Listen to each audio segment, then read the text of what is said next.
Assalamualaikum warahmatullahi wabarakatuh. Puasa sering kita pahami sebatas menahan lapar dan dahaga. Padahal, di balik ibadah ini, tersimpan makna yang jauh lebih dalam. Dalam kajian yang disampaikan oleh Dr. Fahrudin Faiz, kita diajak melihat puasa sebagai latihan kesadaran, pengendalian diri, dan proses pembentukan jiwa. Falsafah puasa bukan hanya tentang apa yang kita tinggalkan secara fisik, tetapi tentang apa yang sedang kita bangun di dalam diri. Mari kita mulai pembahasan ini bersama. Oke, bismillah. Assalamualaikum warahmatullahi wabarakatuh. Bismillahirrahmanirrahim. Alhamdulillahi rabbil alamin. Wabihi nasta'inu ala umurid dunya waddin.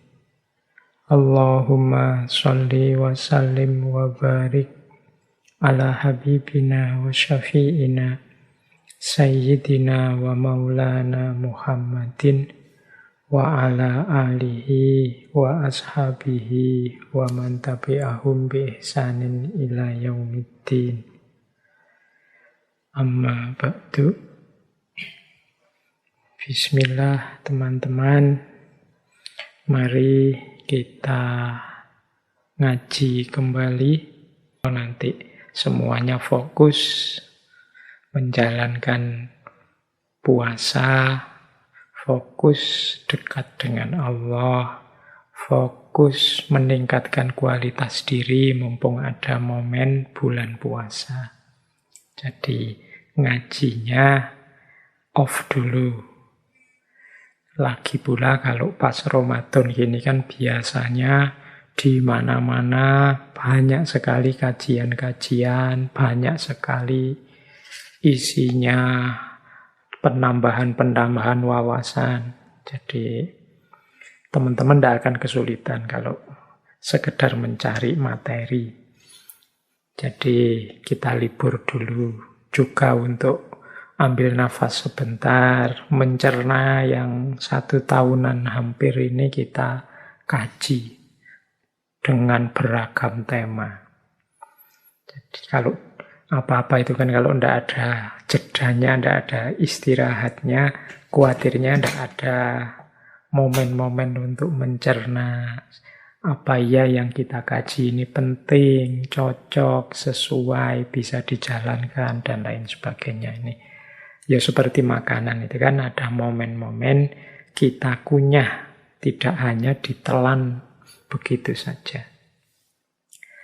Baik, jadi ini pengumuman ya. Jadi semoga Rebu depan tidak kecelek kalau nunggu-nunggu ada live streaming YouTube lagi, ternyata kok tidak ada ya, karena memang kita memulai off-nya dari awal bulan depan. Ini biar ada persiapan-persiapan teman-teman untuk Ramadan. Kemudian insya Allah nanti kita mulai lagi setelah Idul Fitri. Ya sambil nunggu nanti setelah Idul Fitri kan bisa mereview rekaman-rekaman yang kemarin, mencari-cari siapa tahu ada yang bermanfaat, berguna untuk meningkatkan kualitas diri kita serba sedikit. Baik, malam hari ini ya karena sesi terakhir yang agak istimewa menjelang bulan Ramadan, sengaja saya mengangkat tema falsafah puasa. Ini semoga teman-teman tidak membayangkan malam hari ini saya akan ceramah tentang keutamaan bulan Ramadan ya. Nanti insya Allah nanti ustadz-ustadz yang lain banyak. Kita membicarakan puasa di level filosofis.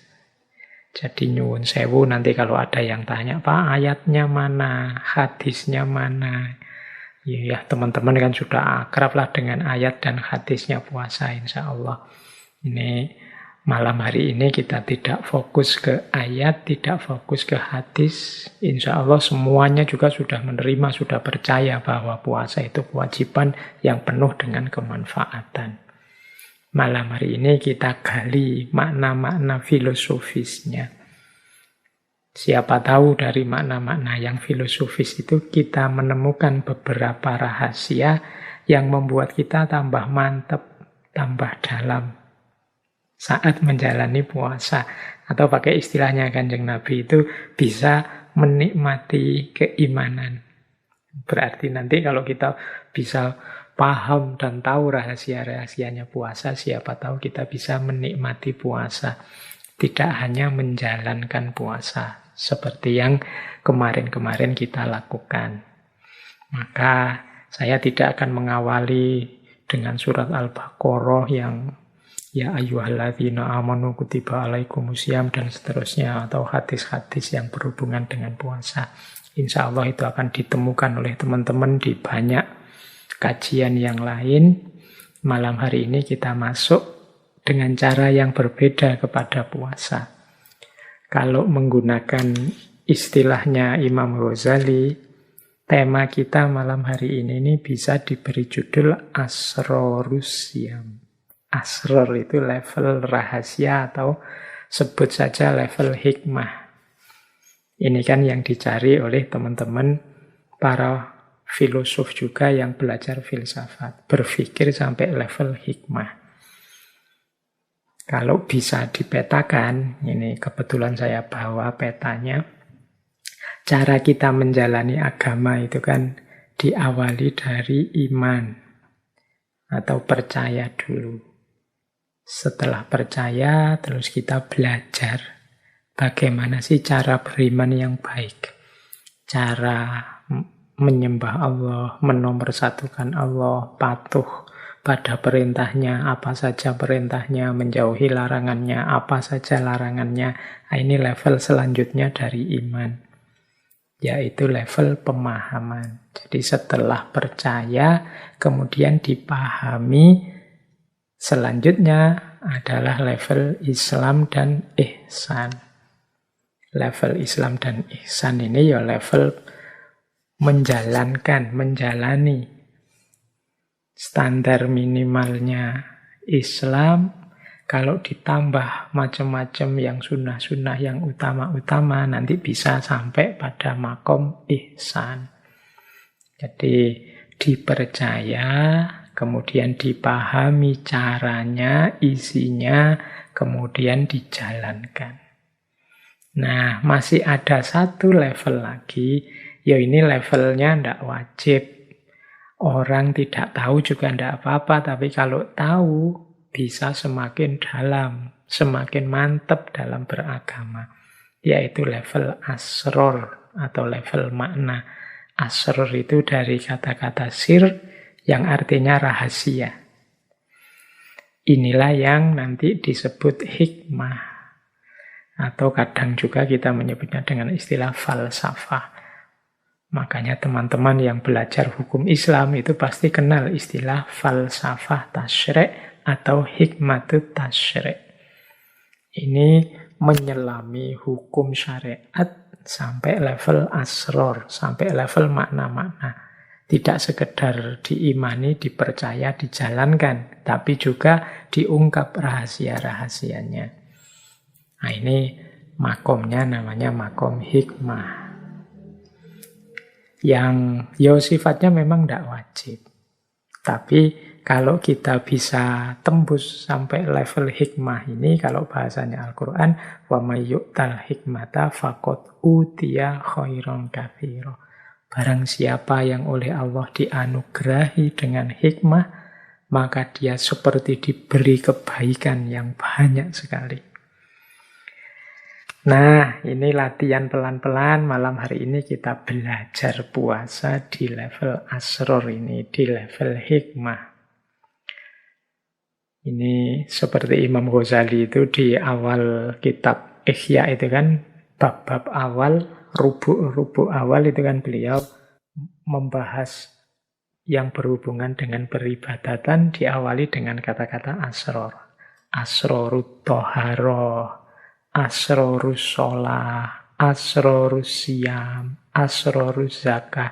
Ini maksudnya membahas tentang bersuci, tentang puasa, tentang zakat di level asror, di level hikmah. yang tidak sekedar menceritakan syarat rukunnya apa biar sah, tapi juga makna dan rahasia-rahasia di baliknya apa. Nah, malam hari ini kita mencoba seperti itu ya, meskipun semampu kita, sekuasa kita. Paling tidak semoga setelah ini kita tambah mantep bahwa ternyata puasa itu luar biasa. Untuk kepentingan diri kita dunia akhirat, untuk kepentingan masyarakat, bahkan untuk kepentingan zaman kita yang hari ini mungkin ada banyak keprihatinan-keprihatinan. Baik, ini malah melantur ke sana-sana ya. Kita mulai saja pembahasan kita tentang falsafah puasa. Kita kejar hikmah dan asrornya puasa. Semoga nanti kita tambah mantap.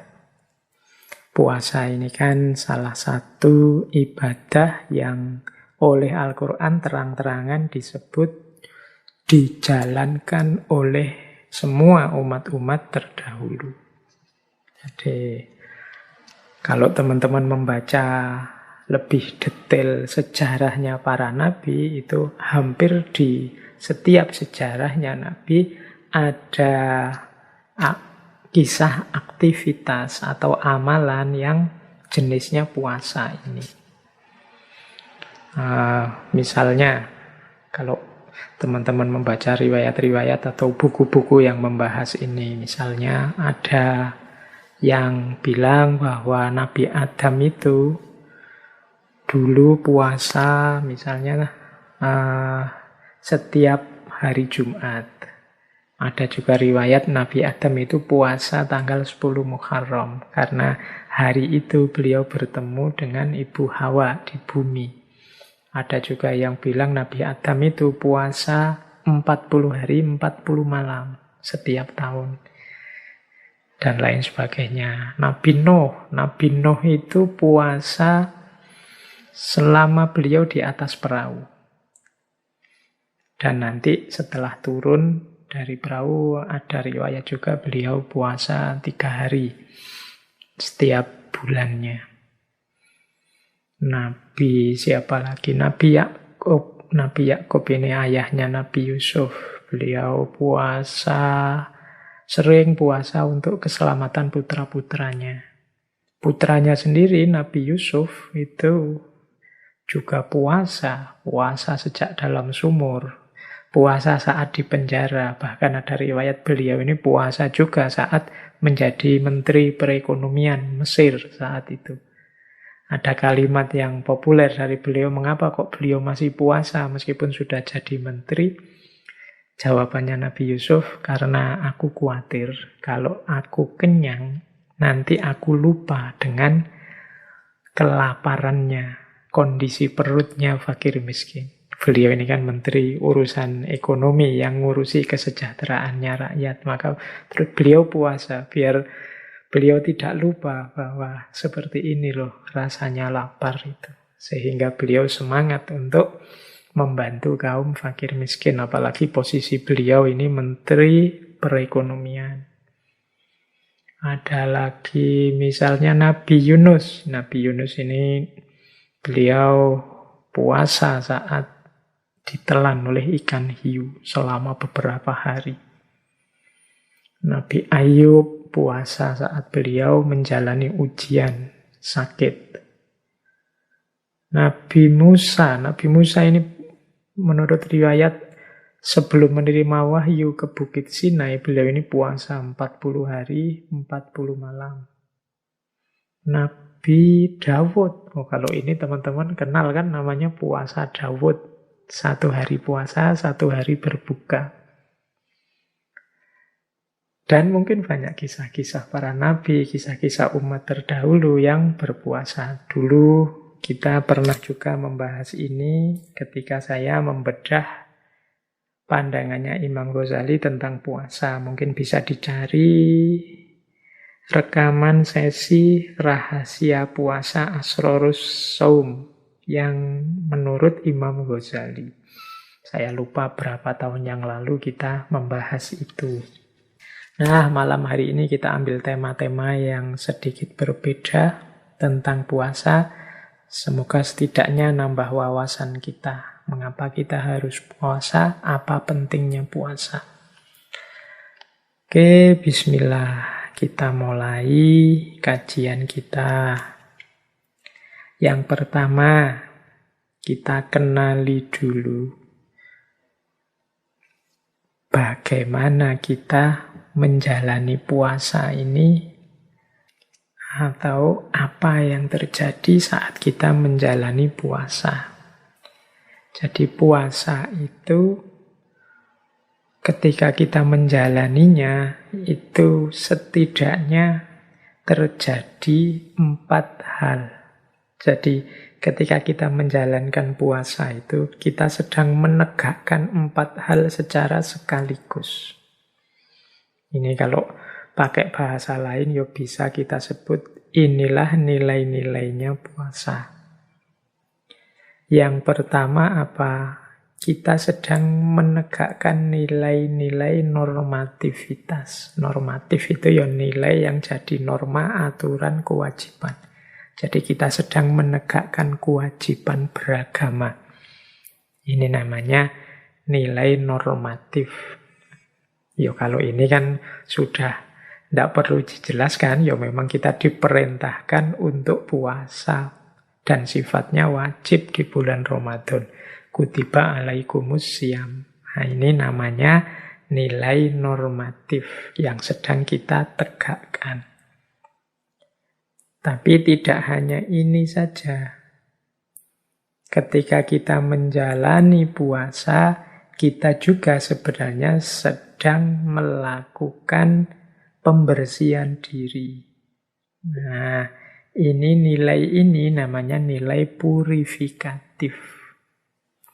Makanya nanti dalam surat Al-Baqarah itu puasa itu disebut puncaknya adalah ketakwaan. Orang yang bertakwa itu kan orang yang batinnya jernih sehingga anggota tubuhnya secara otomatis sukarela menjalani perintahnya dan menjauhi larangannya. Nah, puasa membersihkan kekotoran-kekotoran diri kita, hasrat, hawa nafsu, dan macam-macam dikontrol, dikendalikan, ditahan waktu puasa. Ini namanya kita sedang melakukan purifikasi, pembersihan. Nah, yang ketiga, ini kan berarti nilai pertama nilai normatif, nilai kedua nilai purifikatif. Puasa itu kita menjalani kewajiban sekaligus membersihkan diri. Yang ketiga nilai preventif. Preventif ini nilai pencegahan. Puasa ini dalam kehidupan kita ini fungsinya semacam rem.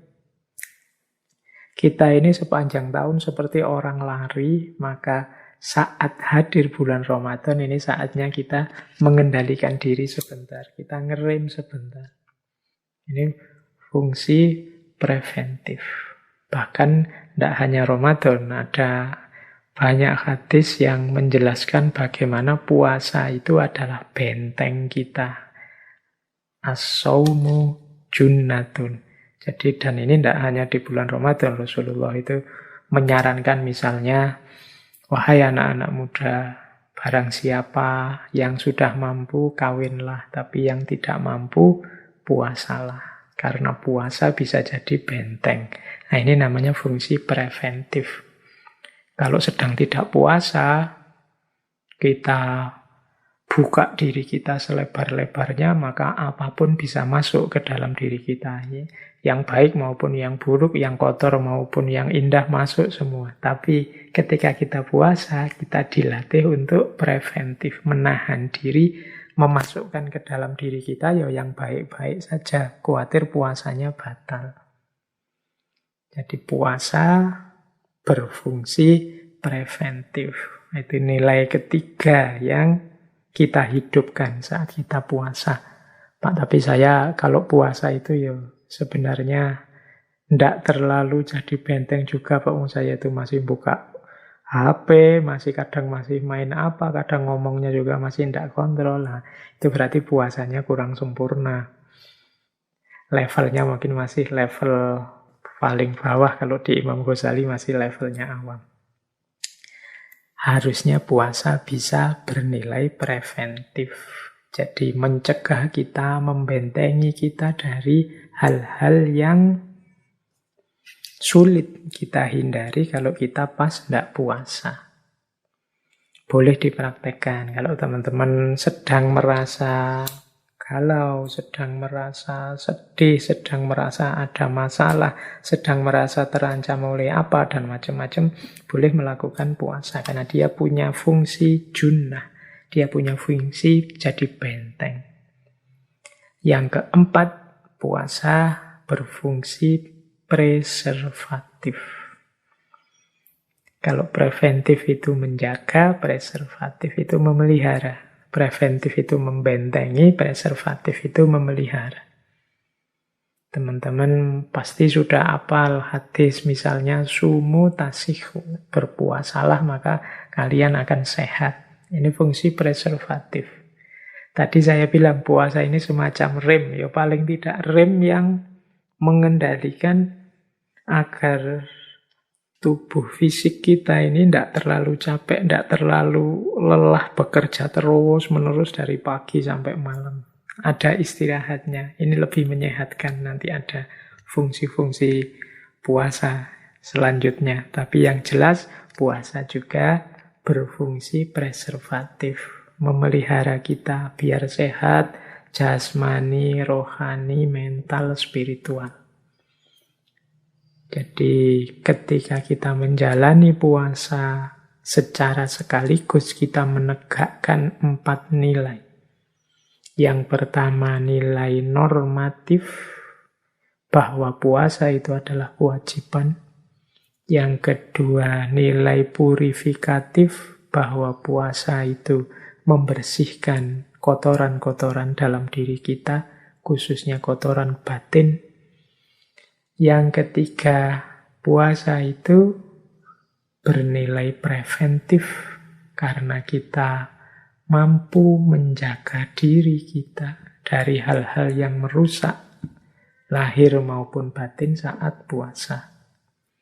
Dan yang keempat, puasa bernilai preservatif. Preservatif itu memelihara diri kita, membantu kita untuk lestari jasmani, rohani, mental, spiritual.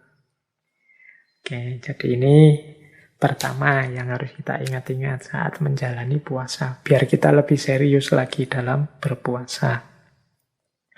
Nah, kemudian kalau ini secara intelektual, penggalian kita pada puasa semoga membuahkan beberapa pelajaran-pelajaran. Nah, ini pelajaran dari puasa itu apa saja sih? Nah, ini coba kita gali ya. Dari aktivitas kita puasa itu kita bisa mengambil pelajaran apa? Yo, yang tadi sih jelas kita sedang menghidupkan 4 nilai. Tapi kira-kira di luar 4 nilai itu, pelajaran apa yang bisa kita ambil dari puasa? Di catatan saya yang malam hari ini saya bawa itu setidaknya ada 7 pelajaran yang bisa kita gunakan, kita ambil dari aktivitas kita berpuasa. Oke, 7 ini yang pertama adalah kepatuhan, yang kedua adalah riyadhah atau pelatihan, yang ketiga adalah pengorbanan, yang keempat penyucian, yang kelima perjuangan, yang keenam keikhlasan, yang ketujuh adalah iktibar tentang diri kita. Nah, ini yuk kita perhatikan pelan-pelan. Siapa tahu bisa jadi bahan kultum kita Ramadan besok ya. Oke, baik. Kita mulai pelajaran dari puasa. Yang pertama adalah pelajaran tentang kepatuhan. Jadi kita yang menjalankan puasa ini sebenarnya sedang mematuhi perintahnya Allah. Jadi pelajaran pertama itu ya pelajaran tentang mode hidup kita di dunia sebagai seorang hamba yang harus patuh pada apapun perintah. Jadi kita dengan menjalankan puasa bisa belajar seperti ini loh yang harusnya saya lakukan kalau Allah memerintahkan sesuatu. Jadi pelajaran tentang kepatuhan terhadap perintahnya. Pelajaran yang kedua adalah pelajaran tentang riyadhah, pelatihan. Ya memang puasa ini manfaatnya banyak, cuma kan kita jalankan hanya 1 bulan. Lah 11 bulan yang lain bagaimana? Ya harusnya 11 bulan yang lain itu mengikuti tertib hidup kita yang terkendali di bulan puasa. Nah dari sini berarti puasa itu ternyata juga bernilai pelatihan, bernilai riyadhah, latihan. Saat puasa kita menahan diri agar tidak boros dalam makan, agar tidak melakukan hal-hal maksiat yang dilarang, dan lain sebagainya. Ini saat bulan Ramadan.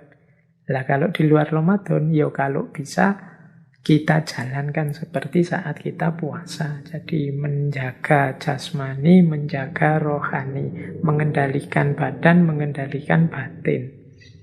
Sudah dimulai saat puasa, di luar puasa tinggal dilanjutkan saja. Berarti pelatihannya sukses kalau bisa begitu.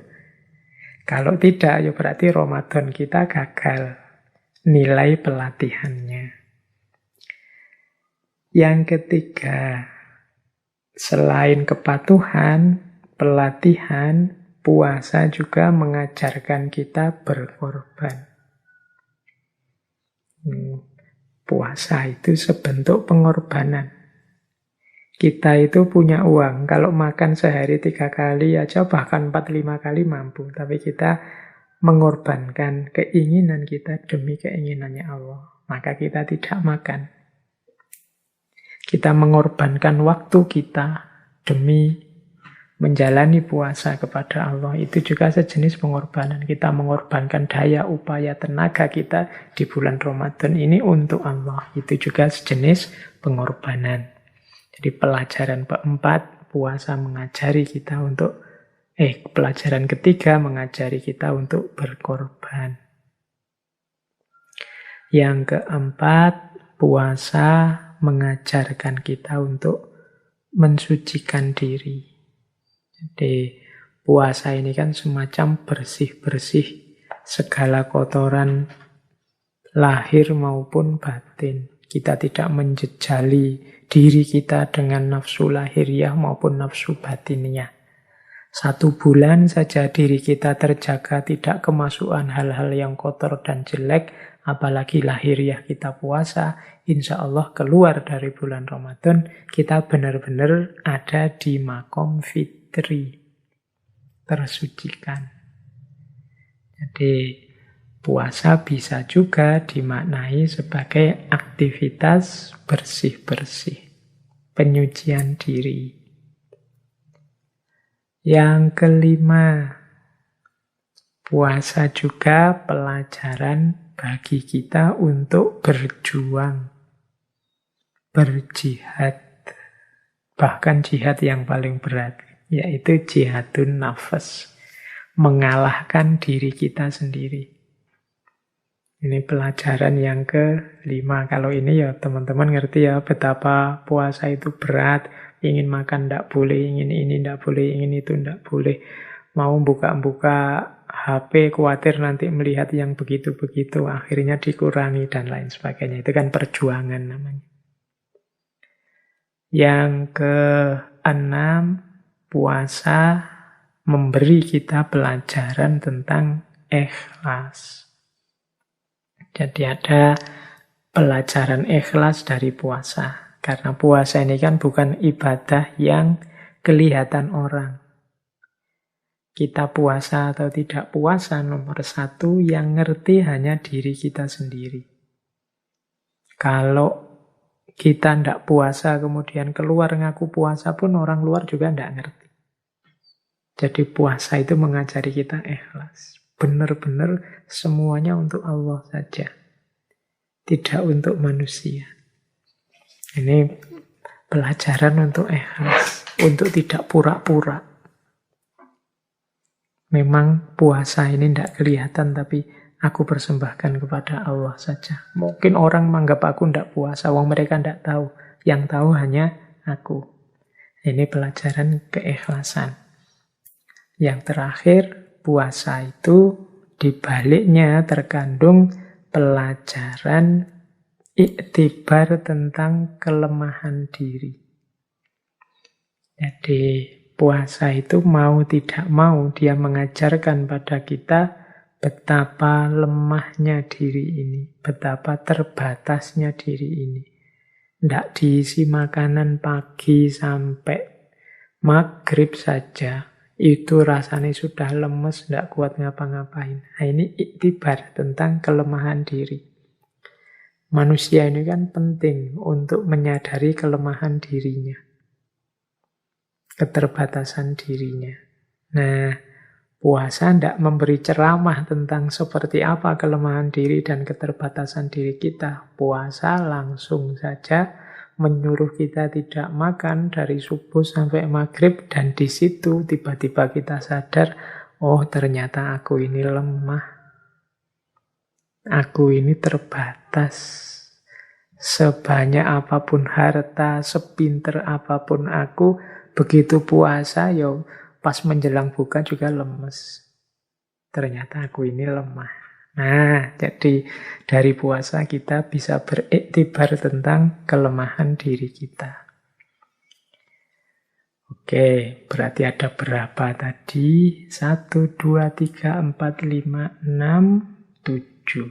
Puasa memberi kita pelajaran tentang kepatuhan, pelajaran tentang riyadhah, melatih diri, pelajaran tentang pengorbanan, pelajaran tentang penyucian, pelajaran tentang perjuangan, pelajaran tentang keikhlasan, dan pelajaran tentang kelemahan diri. Oke, ini boleh dicatat sama teman-teman nanti saat menjalani puasa, boleh dicentangi 7 ini. Apakah sudah sepenuhnya aku patuh? Apakah sukses pelatihanku di bulan Ramadan ini? Sudahkah aku siap berkorban dalam menjalani puasa? Siap berkorban itu ya seperti tadi, tidak hanya berkorban fisik menahan lapar, tapi mungkin berkorban daya, upaya, usaha, energi untuk tidak melakukan yang tidak disukai oleh Allah. Kemudian apakah puasa juga punya daya pembersihan terhadap diriku? Sudahkah aku serius berjuang sebagaimana saat puasa? Menaklukkan diri sendiri, menaklukkan hawa nafsu, ambisi, hasrat. Adakah aku ikhlas dalam puasa? Dan sudahkah aku sadar bahwa diri ini lemah? Oke, jadi selain tadi ya ada 4 nilai, kemudian ada 7 pelajaran yang bisa kita ambil dari puasa yang kita jalani. Oke, ambil nafas sebentar. Kita cari lagi materi yang lain di level hikmahnya puasa. Nah, selanjutnya hikmah puasa untuk diri kita secara individu. Wah, ini ternyata banyak hikmahnya. Hikmah ini berarti rahasianya. Puasa untuk diri kita sendiri ternyata punya rahasia, itu di catatan saya, kesehatan dan kekuatan fisik, kesehatan dan kekuatan mental, kesehatan dan kekuatan spiritual, juga kesehatan dan kekuatan bahkan sosial dan politik. Ini untuk diri kita ya, diri kita sendiri. Nah, yang pertama kesehatan dan kekuatan fisik. Wah, kalau ini teman-teman bisa googling. Hari ini banyak dokter-dokter ahli kesehatan yang berteori bagaimana manfaatnya puasa untuk kesehatan. Macam-macam. Misalnya, ada yang saya ingat begini, ada yang dokter menyatakan bahwa puasa itu secara signifikan bisa menurunkan tekanan darah, kolesterol, trigliserid, kemudian juga hal-hal yang berhubungan dengan ketegangan diri, ketegangan fisik. Nah, itu bisa turun dengan puasa. Teman-teman, kalau yang ini bisa merasakan sendirilah. Puasa itu ada yang bilang juga bisa mengurangi peradangan. Dan nanti bisa mencegah gangguan Alzheimer. Alzheimer itu pikun. Ada pula yang bilang puasa itu bisa melindungi kesehatan otak. Jadi meningkatkan pembentukan sel-sel saraf untuk meningkatkan fungsi kognitif kita. Dan mungkin segudang lagi yang lain manfaatnya puasa. Ini asror, hikmah atau rahasia di level medis. Kita mungkin tidak pernah berpikir sejauh itu. Kita mungkin ya puasa saja. Tapi di balik itu ternyata ada rahasia-rahasia medis. Jadi keuntungan untuk kita dari ranah kesehatan. Ini salah satu indikasi yang sering saya bilang bahwa Allah itu begitu sayang pada kita. Kalau memerintahkan sesuatu, selalu saja orientasinya bukan keinginannya Allah saja, tapi kepentingannya manusia. Apapun yang diperintahkan oleh Allah selalu punya rahasia. Di balik itu ada nilai penting, bahkan mungkin sangat penting untuk manusia. Seperti saya jelaskan tadi, ini baru dari sisi medis saja. Bagaimana puasa itu ternyata menjadi sumber kesehatan, banyak membantu kita untuk memperoleh kesehatan. Ini namanya asror. Saya bilang tadi level asror atau hikmah itu kita tidak ngerti ini atau tidak nyampe ke sini, pikiran kita tidak masalah. Kita dapatkan kesehatan tanpa sadar bahwa itu sebenarnya hasil dari puasa. Itu kan sering seperti ini, tapi tidak masalah seperti itu. Baik.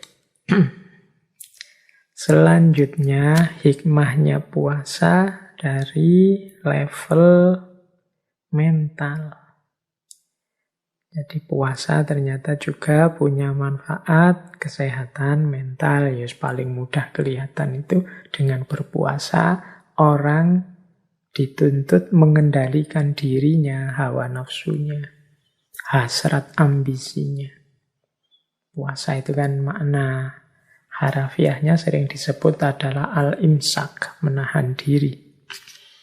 Nah, menahan diri dari hal-hal yang dilarang oleh agama secara mental, seperti melampiaskan hawa nafsu tanpa batas, ambisi yang tak terkendali, iri, dengki, dan lain sebagainya. Ini kan kalau puasa harus kita kendalikan. Efeknya secara mental juga positif. Jadi dengan itu akhirnya kita bisa mengendalikan diri. Kalau bahasa saya sering itu kita akhirnya jadi punya rem. Nah, Itu manfaat mentalnya. Yo, banyak sebenarnya. Kalau ini dijelaskan nanti bisa masuk ke ranah akhlak, ke ranah pengendalian diri dan pembersihan diri. Yang ini sangat bermanfaat untuk kesehatan mental kita. Apalagi hari ini zaman yang seperti di sesi teknologi kemarin itu kita yang serba terburu-buru, serba ingin segera sukses, serba dipepet kiri kanan, harus segera lulus, harus segera kawin, harus segera kaya, harus segera dapat pekerjaan, harus segera, semuanya harus segera.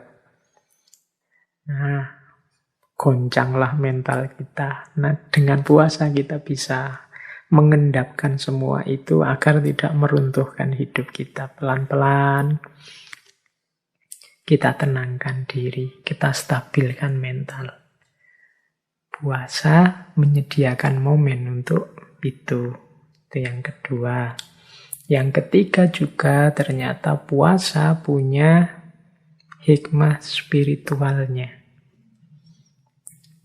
Ya kalau ini tidak perlu saya jelaskan ya, puasa itu pastinya ibadah yang disukai Allah. Satu-satunya ibadah yang kata Allah ini untukku dan aku akan membalasnya sendiri secara khusus.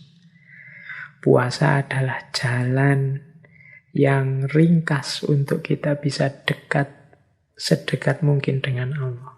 Ini berarti sisi spiritualitasnya puasa. Meskipun kadang-kadang kita jarang memanfaatkan ini. Kita itu oleh Allah diberi banyak sekali momen yang kita bisa dekat, menyapa, berhubungan dengan Allah. Tapi tidak kita manfaatkan momen-momen itu sehingga berlalu begitu saja. Kita punya sholat, kita punya doa, kita punya puasa. Tapi sejauh mana momen-momen Allah memanggil kita, ingin dekat dengan kita, itu benar-benar kita manfaatkan untuk semakin dekat dengan Allah. Banyak kita yang hanya menjalankannya formalitas dan rutinitas saja. Ya termasuk puasa ini. Maka penting mari kita gali hikmah spiritualnya puasa. Semoga puasa kita semakin membuat kita tambah dekat kepada Allah. Kemudian kalau itu hikmah yang ketiga. Yang keempat, hikmah kesehatan dan kekuatan sosial serta politik. Ini isinya hikmah sosial politik. Ini yang berhubungan dengan puasa. Itu di situ saya tulis setidaknya ada di 4 variabel.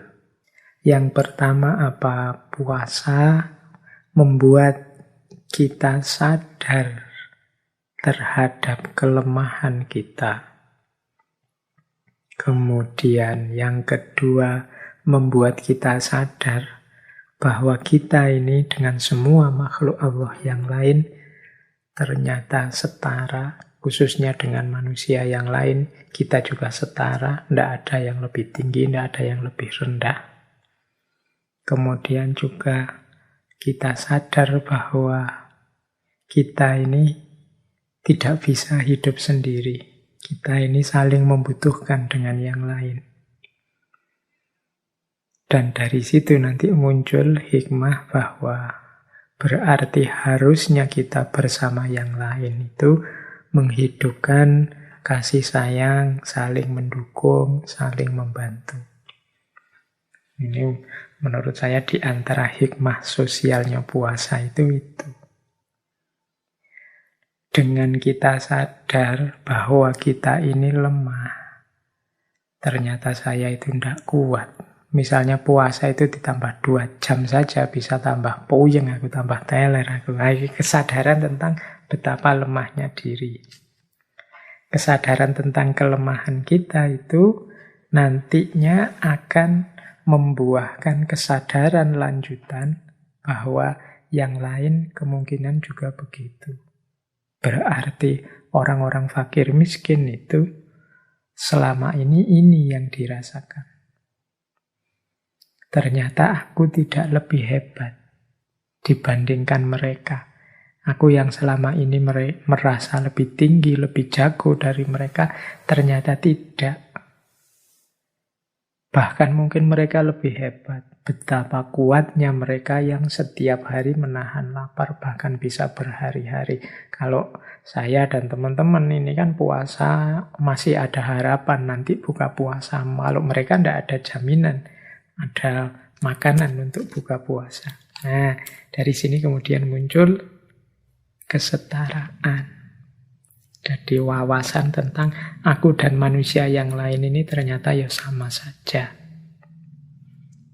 Pandangan kesetaraan kemudian memunculkan wawasan bahwa aku tidak bisa hidup sendiri. Jadi ternyata aku ini ya makhluknya Allah yang lemah. Karena aku lemah, aku butuh yang lain. Manusia dan manusia yang lain harus saling mendukung, saling bekerja sama.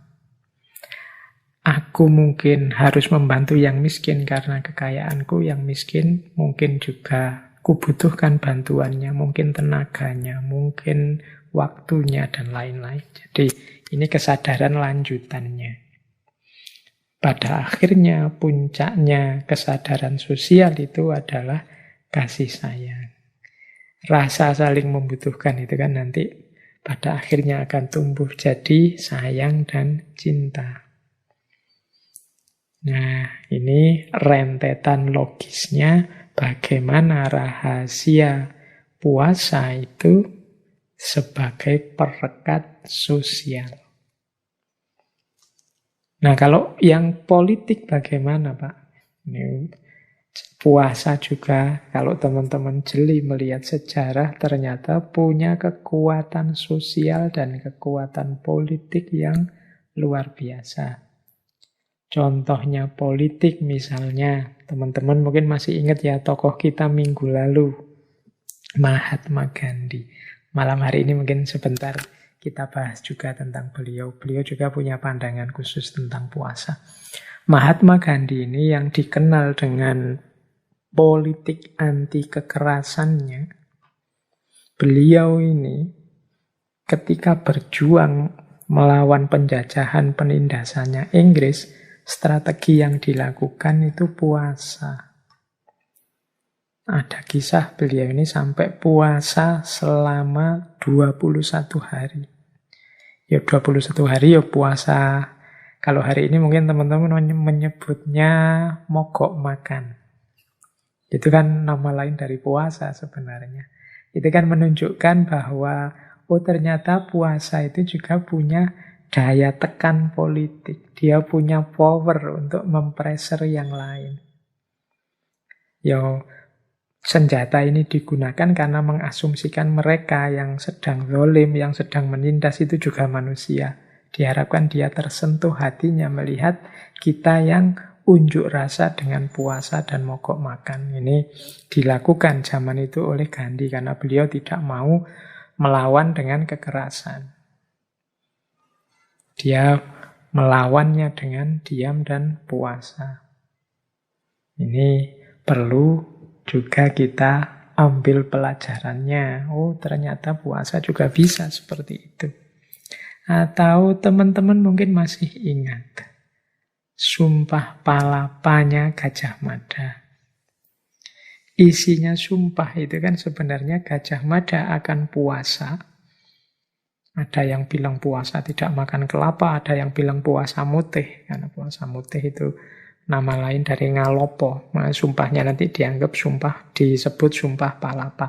Tapi intinya Gajah Mada tidak akan makan enak atau makan kelapa atau puasa mutih. Berarti puasa hanya makan putihan saja. Terus menerus sampai Nusantara bersatu di bawah Majapahit. Jadi sebelum menyatukan kerajaan-kerajaan di seputar Nusantara, beliau tidak akan makan. Oh, dorongan ini kan luar biasa berarti. Dengan dorongan puasa ini, Gajah Mada jadi sangat serius. Gajah Mada jadi sangat mengerahkan segala daya upayanya untuk sukses di ranah politik. Jadi sumpah palapa yang kita kenal itu, tidak akan makan sampai Nusantara bersatu. Ternyata puasa juga punya power, punya kekuatan politik. Nah, ini menurut saya menarik, bahwa ritual agama yang diwajibkan oleh Allah, ibadah yang ditekankan oleh Allah, itu ternyata tidak hanya sekedar membutuhkan kesungguhan kita menjalani sebagai manifestasi kepatuhan, tapi ternyata di balik itu ada rahasia-rahasia, ada hikmah-hikmah. Ini saya menyampaikan yang terjangkau, yang banyak disampaikan di kiri kanan kita selama ini. Dari sisi medis, dari sisi mental, dari sisi spiritual, dari sisi sosial, bahkan juga dari sisi politik. Oke, yang tadi saya bilang di depan, memahami asror, memahami hikmah akan membuat ibadah kita semakin dalam, semakin mantap. Semakin bisa merasakan nikmatnya iman. Semoga dengan ngerti serba sedikit ini tadi, besok kalau kita puasa tambah mantap, tambah serius. Karena ternyata hikmahnya besar. Baik, kita lanjutkan untuk membongkar hikmah-hikmah di balik puasa. Selanjutnya, mari kita tengok sebentar hakikat dari tindakan kita berpuasa. Kalau saya memutuskan untuk puasa, itu berarti apa sih? Nah, ini kita sedikit bermain logika. Jadi kalau kita memutuskan untuk puasa, itu sebenarnya ada beberapa maknanya. Yang pertama apa? Begitu kita memutuskan untuk puasa, berarti kita sedang memilih kehendaknya Tuhan dan bukan ego kita sendiri. Puasa ini kan perintahnya Tuhan, amanat dari Tuhan yang harus kita jalankan. Allah menginginkan kita puasa. Sementara kita sendiri kalau mau jujur kan inginnya tidak dihalang-halangi, tidak dibatas-batasi. Kalau menginginkan makan, menginginkan minum, menginginkan hubungan seks dengan siapa saja, dan lain sebagainya. Begitu kita lebih milih puasa, itu kan artinya berarti kita lebih memilih kehendak Tuhan dibandingkan ego keinginan kita sendiri.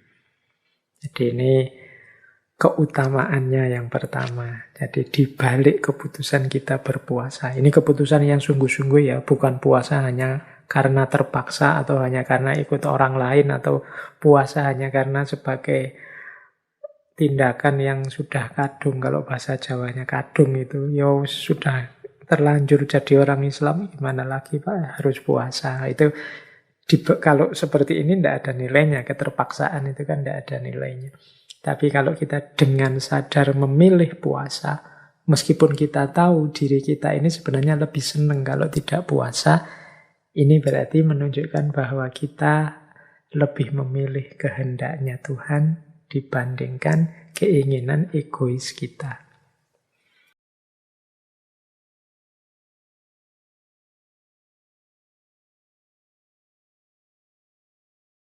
Dari pembahasan tadi, kita belajar bahwa puasa bukan sekadar ritual tahunan. Puasa adalah ruang latihan. Latihan menahan dorongan. Latihan menata keinginan. Latihan menyadari siapa diri kita sebenarnya. Jika puasa dijalani dengan kesadaran, maka ia akan membentuk karakter dan memperhalus jiwa. Semoga renungan ini menjadi awal untuk memahami ibadah dengan cara yang lebih dalam. Insya Allah kita akan lanjutkan pada bagian berikutnya. Wassalamualaikum warahmatullahi wabarakatuh.